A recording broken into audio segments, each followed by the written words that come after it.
Broadcasting from the business capital of the world, this is the Podcast Business News Network. We are back with Cherry Home Designs. Excited to have our friends back here after Thanksgiving to talk, of course, more about the amazing work they're doing and all the collaboration process, interiors, exteriors. I can't do the introduction. Christine, you're better at that. How are you guys doing today?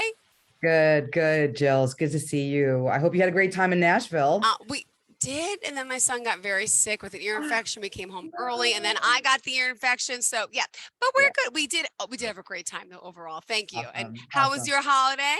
It was wonderful. Really nice. It's been really nice. We cooked, so that's always fun. Oh, wonderful. Good. Well, would you mind introducing yourself to our listeners today? Thank you. Absolutely. I'm Christine from Cherry Home Designs, and I'm an interior designer and furniture artist. And this is my husband. Yeah. Hi again, John. How are you, Jill? Good, thank you. John Pizzi with the Unique Concepts Builders Group. And So we're partnered up together. Yeah, Awesome. we work together to help our clients live their story. So that's the whole premise behind our business. Beautiful. And what is your website where we can find out more information? Yeah, it's cherryhomedesigns.com, or you can follow us on social at Cherry Home Designs with an S. Perfect. And exciting to learn last time. I know you weren't here. Your uncle was, right? Yeah. Who's awesome. Got to know more about the family business and what you all do to renovate these beautiful homes to rent out. Oh my goodness. Wait, did you actually have Thanksgiving at one of those houses? No, we No, actually no? had guests at one of the houses for Thanksgiving. Good. So Yeah. that actually was a bit of not the best guest we've ever had. So yeah, it was actually one of the worst experiences, but it's all good. Nothing permanent, nothing crazy, but All right. so yeah, no, we were here in Westfield where we live, and we hosted about 10 people. So it was fun. Beautiful. Well, I'm Yeah. glad the houses are doing well. Now, today we're talking in regards to, is this the top 10 design? Yeah. Yeah. And Reno tips. Awesome. Reno tips? Renovation tips. Reno tips. Reno tip. Yeah. I have a friend named Reno who texted me yesterday. So you just hit me there. I'm like, is that a typo? Like Remo, like remodeling. Yes, renovation. I got it. But you put the short term. I'm so sorry about that. So we're going to No talk worries. about tips today because, a lot of people do want to start redesigning. Here's the holidays. This is the time. And again, it's like getting started because spring is right around the corner. And let me ask you about this. Remodeling, redesigning, clearly it's your specialty, and the two of you working together. How would you say, people should start off? What's the first thing about thinking about a renovation? What are the process and the plans? And do you have to have the investment in order, the money there? Like, give us the Correct. breakdown. Yeah, I mean, I think starting a renovation first starts with the idea of function, right? Like, what do you want to do in terms of the home that you're in? Do you want a flow change? Do you want a design change? Do you want a structural change? So when you answer those questions, that really sort of indicates where you start, right? So Okay. it starts with vision and what you need for your life. Sometimes a redesign happens because you have a life change, like you're getting married or you're getting divorced, or, your kids leaving for college. Like there's so many reasons that are life inspired that come down to what really sort of sparks the idea for a renovation. Or, your decor is 20 years old and you're in need of a refresh, right? Like, so that's a lot of what sparks clients. And usually it starts with vision and then budget, right? So Definitely. what's a reasonable budget that you're working with? And John and I always recommend that if you're doing structural changes, anything where you're tearing down walls or going inside walls, start with a budget, add 10 to 20%, because there's X factors that we don't know that come into play with that. Is there anything you want to add, John? No, that was it. I think the biggest thing is budget. Everybody should work within their means, come up with a budget. And if you give that information over to a contractor, he could say, okay, well, this is what I could do for that amount of money. If you're willing to spend a little bit extra, we could do this. So it allows the contractor, the designer, to at least focus on that budget and say, okay, this are the parameters we need to stay within. Yeah. And this is what we could do for that. Yeah. But first and foremost, I know, don't just be handing over your budget ideas to any contractor. We talked about the plan of finding someone who's trustworthy, who's good, who's clearly you can work with and you trust. Yeah. Yes. Okay, good. Because then they got to be like, oh, well, I can do this. And someone you trust, got to already have those meetings ahead and a plans. Yeah. And a big consideration, Jill, to that point is, return on value. That's one of our Yes. first and number one tips for people to think about return on value, right? When you're deciding to open up a wall, change your flow, change your structure, what is going to bring the most value based on what people look for in the resale process. So even if this is your forever home, at some point it's going to be sold, right? So if you pick lime green kitchen cabinets, that's a very custom choice. Look. By the way, Right. funky, love it. Like, go for it if it makes you happy. May not work for others. But it may not work for others. So yeah, it might scare people from buying it in the future. Yeah, Like first exactly. picture they see, swipe. Yeah, right. Mhm. It's almost like dating. You swipe left on that one. Yes, yes. I've heard about those apps. Yeah. So we really try to help clients and guide them that, while you're making custom choices for you and your style and your life, really consider the impact to your return on value. Anything you do to bathrooms and kitchens, check, check, check. You're adding value to your home 100%. But spending, let's say, $10,000 on a leather couch may not be the best investment, because there's really not much that's going to get value back to you, because you're taking that with you, right? So sort of push your budget toward the things that will give you money back, give you ROI. Got it. And Perfect. Christine's point, top three, definitely kitchens, bathrooms, exterior will be number three, Curb appeal. believe it or not. Yeah. Okay. Basement, finishing a basement, it adds square footage, but it does not give you a massive return on value. Mhm. Okay. Interesting. People think that, but a lot of people don't want to be in a basement. You understand? If somebody else, Is that where your main living? that's not your main living space? area. Yeah. Well, last year, look, I moved into a home that had a basement and it was finished. It was just brand new carpets down there. They did nothing else, right? And then I decided to put in a kitchen, a bathroom, all illegally. Didn't realize, like, I'm a new homeowner and people are like, oh, you don't have to do that. You'll get permits later. Long story short, I ended up Right. getting permits because someone reported me. So secrets out of the bag, but I did it in reverse order, which sometimes people do. I did it to rush for my father, who needed a heart transplant, who was supposed to live with me, who decided the basement's too big for me. Long story short, I had half carpet down there, and then I got some porcelain tile. I got the cement poured in the foyer, the bathroom, up to the kitchen. And then last year, I'm like, you know what? I'm like, it's just half carpet. I decided to invest and put the rest of that cement down, hire the same guy who did it, and put all porcelain floor down. He said that'd be better for my return on value. Is that true? Yeah, definitely. better than Nice carpet, porcelain, like, the long Absolutely. planks, whatever. But Oh, yeah, carpet. So all right. So okay, good. I And didn't also, lose too what much. you did was smart. You added a kitchen. You added a kitchen. And you added and a a bath. bathroom. Mm-hmm. So that basement now becomes additional living space, a mother-daughter. Now you're talking multifamily. That's different. So that is different than just Correct. finishing a space, but you're adding things that, make it a wider pool of people that would be interested in that, right? You're Sure. giving more Interesting. purpose. Right. So More that purpose. is, Okay. that would be the only caveat to the basement thing that John mentioned. Right. Yeah. Okay.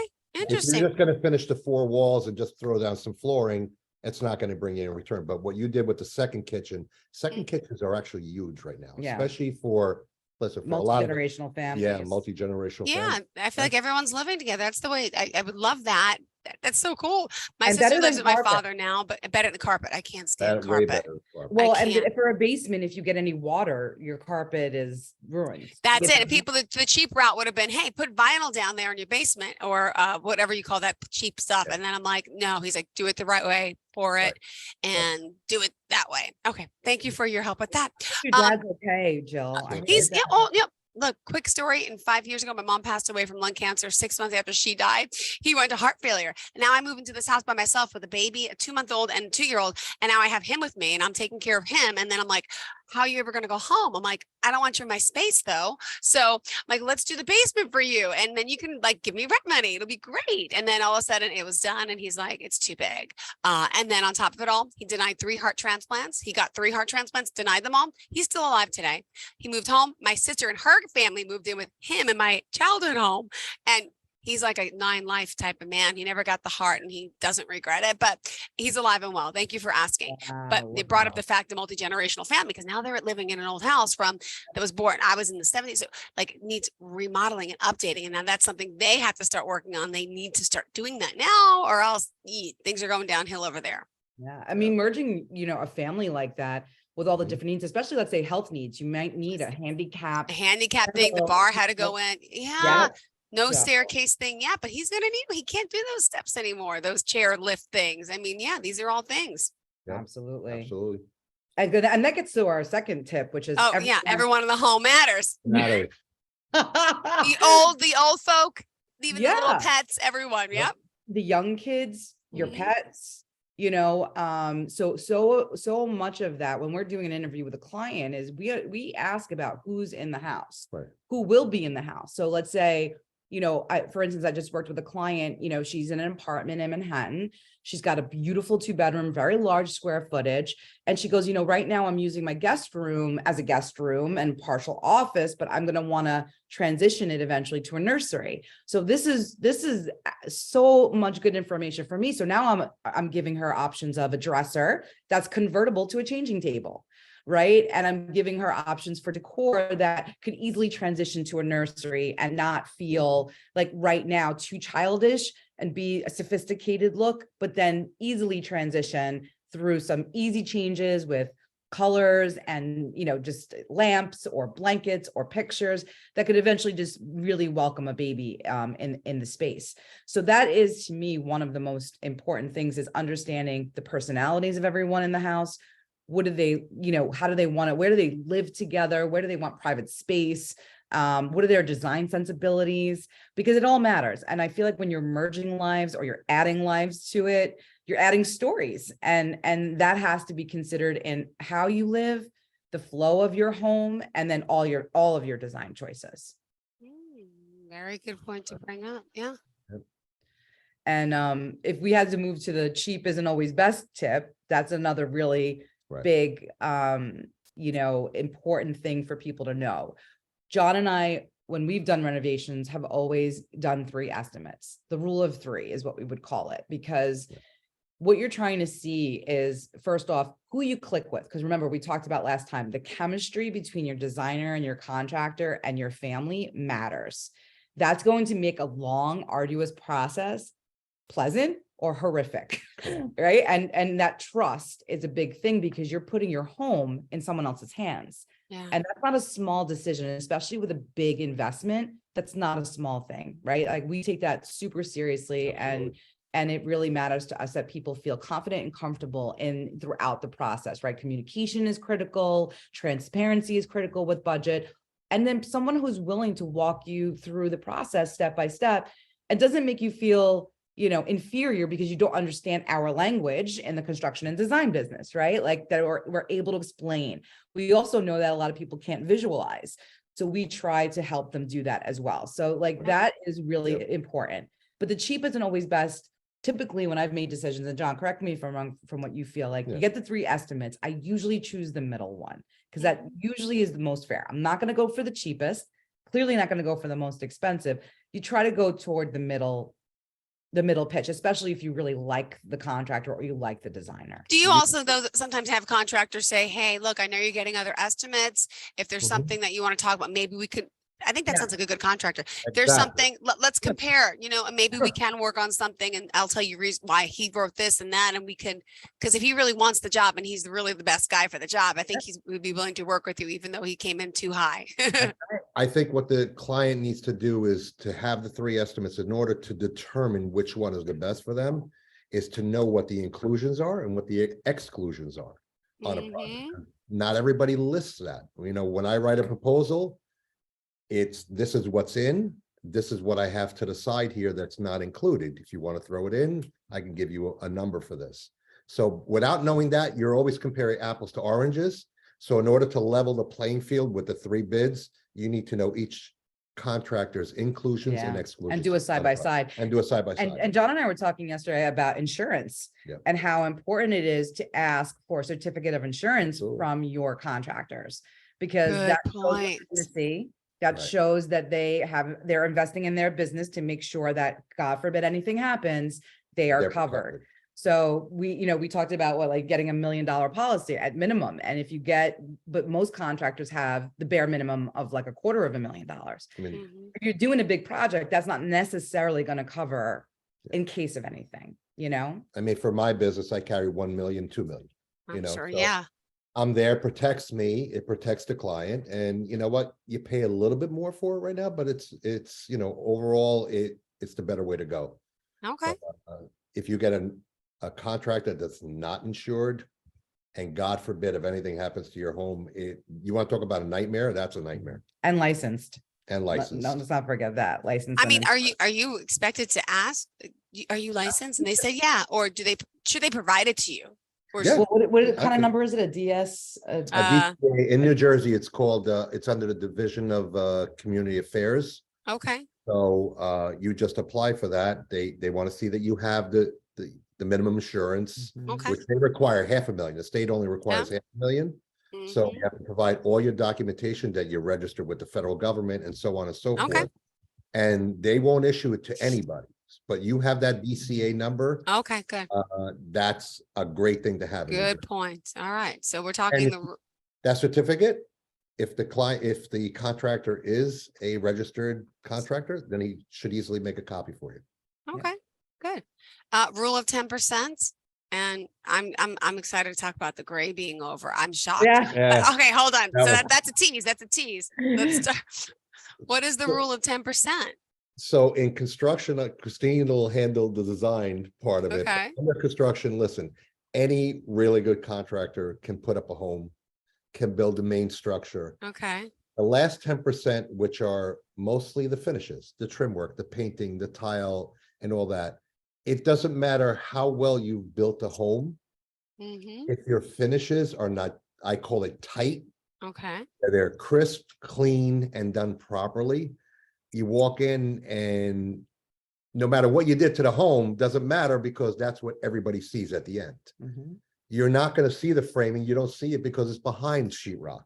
You want to see that the painting is done correctly. I mean, we had some painting done at the Wildwood home and the cutting, you know what that is when they're cutting along the ceilings.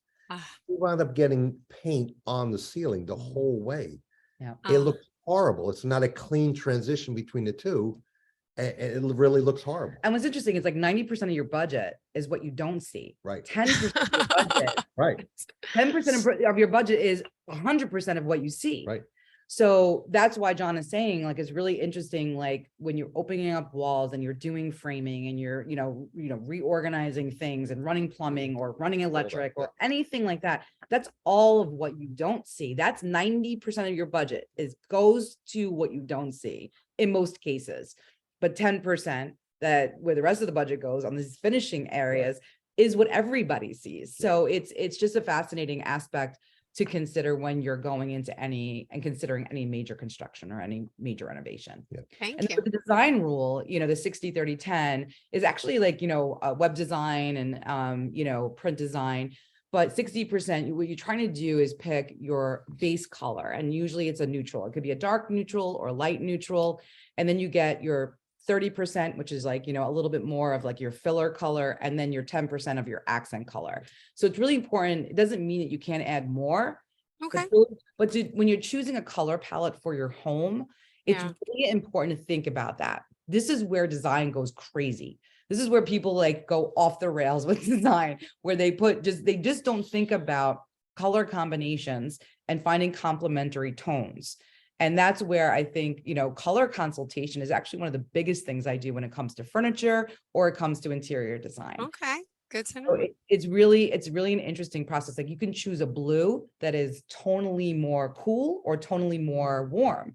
And so these are important decisions when you're choosing other colors to go with it. So the color palette, try to choose your 3 main colors, and then you could throw in, metallics into that. You could throw patterns into that, textures into that. So it really does give you a good starting point whenever you're considering redesigning a room. Go to what's your neutral, what's your 30%, which is the second most important color, and then your pop of color. All right. So you say those gray days are over. I just did the basement mostly in Edgecombe gray, if you know, but then like, I think it's Benjamin Moore. I don't know paints, but the guy at the store was showing me, these are the complementary ones that go with it if you're going to do accent walls. And I did. So again, I don't know, warm, cool tone, whatever, but it looks good. There's some accent walls, but that's okay. Yeah. You need to talk to someone because I knew nothing about that. Hence, most of your homeowners are like me, like, what? cool tone warm, and they gave me another sheet that actually kind of matched it. These are the ones you should be going with this. So I was like, oh, thanks for that. That saved me some headache there. Yeah, I mean, and it's again like the gray days are over. I don't think that they're over. Let me just clarify. They're over for me. I don't know if they're over for everybody yet.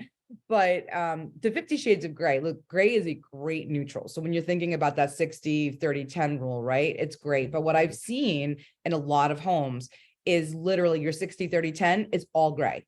It's just a light gray, a dark gray, and a medium gray.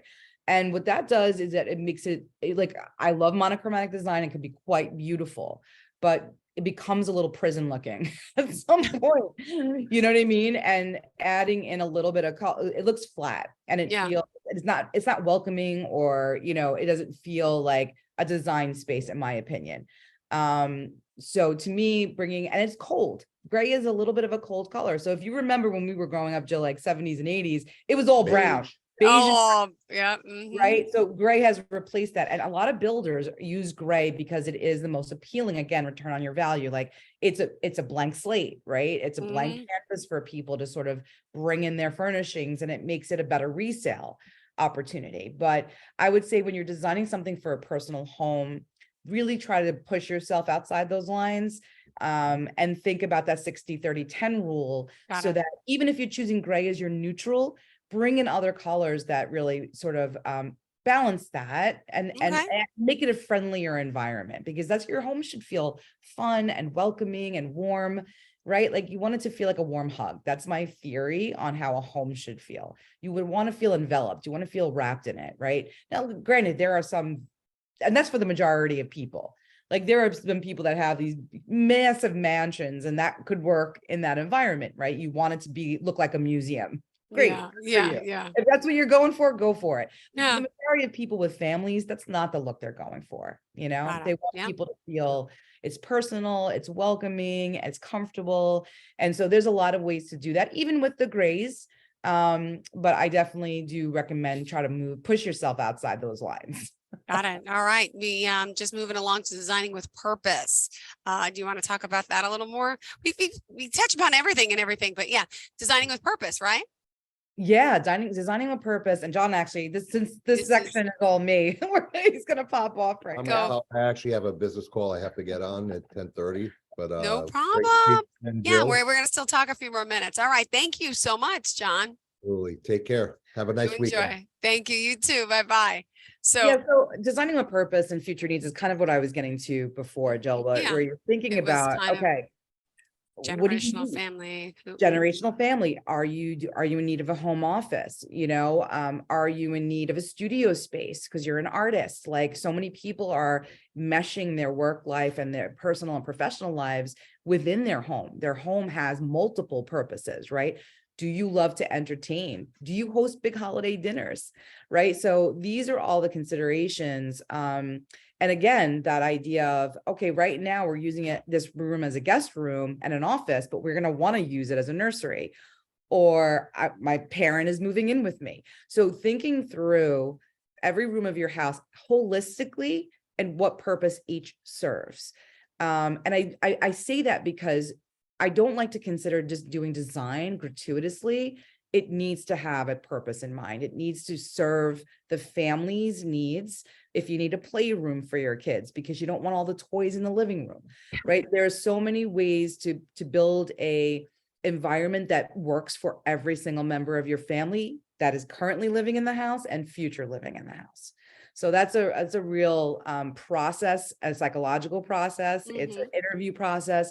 And I really love to understand all of those details before making any design recommendations, you know, and that goes to like your life story as inspiration. I love to unpack with my clients, like, where do they love to travel? What kind of music do they like? What are their hobbies? Who's their icon in fashion, right? So one of the best compliments I ever got walking, you know, when people walk into my house is like, Chris, it looks like your wardrobe. It looks like I could go in your closet and like, this is what your clothes look like. So it really does reflect who you are holistically. So that like bringing those things, those personal aspects, like that painting behind me is a sound wave. I'm looking at that. Are you into music? Right? Is that, or like? I'm totally into music. And in my living room have a wall of vinyl albums of the albums that changed my life. But as art, it's a gallery wall of albums. Beautiful. That's a sound wave I got made of a song because my daughter was born on the 21st of September. It's the Earth, Wind and Fire song as a sound wave. A sound wave. That's so creative. Right? But it's like a beautiful piece of art, right? Mhm. And it's really special to me because it means something. And when people ask, what is this about? It helps you get to know them. Yeah. It's a Right? great conversational piece. Can I just ask you a quick question right behind you? What type of, is that wallpaper on your wall? Or is that like that gray? What is that? Spark like So it's a white wall. on the other side? No, right behind you, the dark part. Oh behind yeah, your this is chair. crystal wallpaper. So That's so cool. I always see that. Yeah. So I did an all black dining room. Awesome. I'm in an all black dining room right now. Awesome. And everyone thought I was crazy. I did this like 5.5 years ago. So the idea behind this is that light sources, that actually gets into my lighting thing. I have a window and 4 openings. This dining room is the center of my home.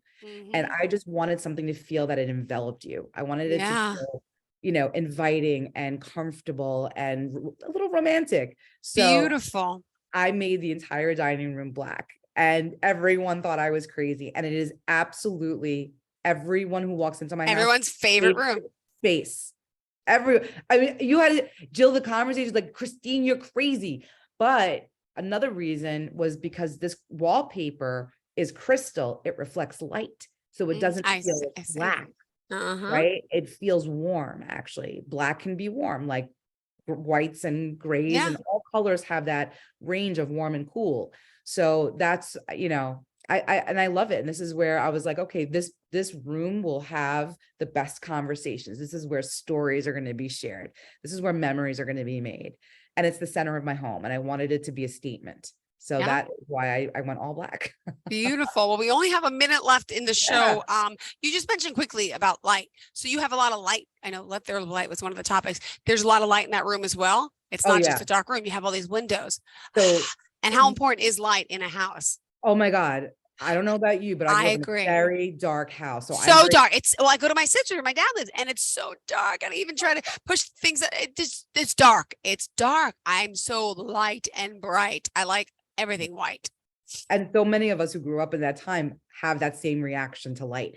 So I consider natural light, the type of light, and how much light in every design choice. So lighting design is very much part of the process, and how to either add light, because some people are limited if they're living in an apartment and they're not able to add, you know, how do you bring in light if you're using it for putting on makeup, like, you know, all of these different considerations, you know, in a nursery is going to be different than light in a master bedroom, right? You want a little more romantic lighting in your bedroom, right? Or you need a night light. And complementary lighting, let's call it. Exactly right. So that all sort of plays a role in the design of anything that I do. Light is one of the biggest conversations that we have with our clients. And we could talk more about that next time, if that's okay with you, and finish our list. Thank you so much.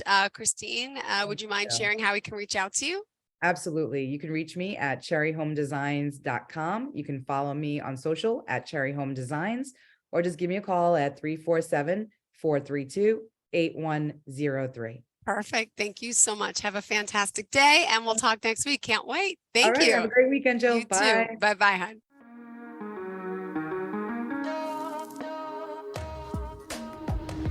Broadcasting from the business capital of the world, this is the Podcast Business News Network.